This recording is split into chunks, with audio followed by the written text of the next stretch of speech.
Good afternoon, everyone. It is great to be here today. So, this is my topic the flu virus, not just a health issue, but also the economic account. And let me start with a question. When was the last time you had a flu virus? Did you just think about it as a minor inconvenience? You know, you just feel awful and stay in the bed for a few days, and then it's just over. I used to think about this way too. But I've to realize that the impact of ordinary flu goes far beyond the fever and headaches we feel. Well, how does it feel like? It feels like a pebble toast in the calm water, and the ripples spread out layer by layer. It's like a metaphor of our society, and eventually affecting our jobs, our wallets, and even the way of whole society function. So today, I want to talk about how this health issue, like health as a scene, the flu virus, impacts our personal like finances on three distinct levels. So level one, the direct hit. This is the easiest way to understand because this happening like way around us. While some might argue that I just got 3,000 per month, but think back to this past winter, the 2024 maybe, were there a few days that your workers or colleagues were coughing or calling in sick and one after another? Did you just have to pick up the extra work and maybe stay in your company or the office a little bit late or something? And to be more specific, for you personally, except from the extra working resulted from the flu virus, there are some like obvious cost of doctors visiting, medicine costing, and if you are freelancer or designer or something, everyday sick means everyday loss of income. Now, for the company, to more like macro perspective, when an employee calls in sick, the project can slow down. But what is more common? When the people feel like they have to be tough and go to work while sick, the result is they aren't productive. And they might spread the virus to more colleagues, causing a bigger loss of productivity. This is far more terrible than just taking a day off. So you see, when the flu hits, both your wallet and your company and jobs or something else could take a real hit. And let's continue to the level two, the indirect chain reaction. If the first level is the damage that you can see, the second level is like a part of an iceberg hidden beneath the water, much more larger and much far reaching. When the flu widespread, what is happening? Well, the consumer spending cools down. Out of fear and getting infected, people instinctively go out less, such as malls, restaurants, and movie theaters, see less business. What do the companies do? Well, if I'm an entrepreneur, the new investments will be postponed. It's like a whole economy takes its foot down the gas.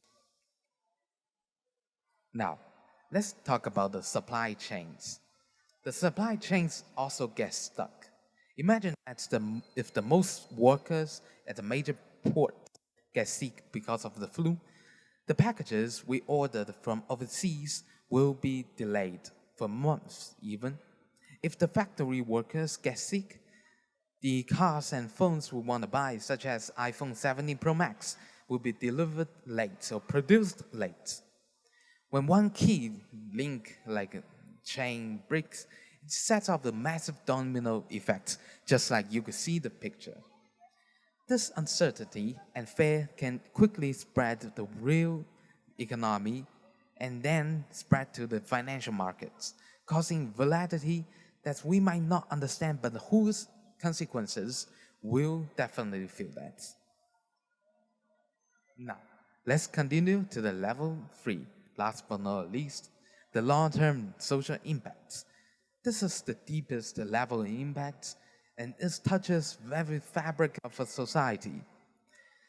So, I would like you to think about the people around you, maybe like Meituan driver or the delivery driver or freelancer or something construction worker who gets paid by the job, which means that if they don't pay, if they don't get job, they don't pay. Okay, so what does the kind of flu mean of them? It's not just a day off, it's causing even a bigger, like a huge good gap in their monthly income. The pandemic has shown us how health crisis can worsen social inequality, hitting the most vulnerable groups the hardest. On top of that, when schools close, it disrupts our children's education, which is the long-term cost to our future. And the anxiety and mistrust that can widespread during the health crisis can be quietly weaken the connections between us. So what can we do when we have this opponent? Hearing all this might have something like overwhelmed, but the good news is we are not helpless. Each of us can become the first link in the chain of positive change. It doesn't require grand policies from the government. It's just three little things. First, get informed. Can you tell the difference between a common cold and a flu virus? The flu usually has more severe symptoms, comes on suddenly, and often includes high fever and body aches. Knowing the difference helps you respond correctly instead of just trying to tough it out with some medicines.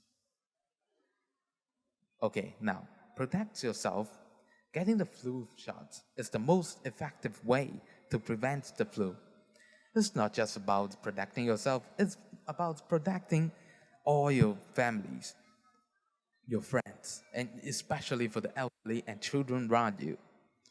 Think of it as very cool acts of social responsibility.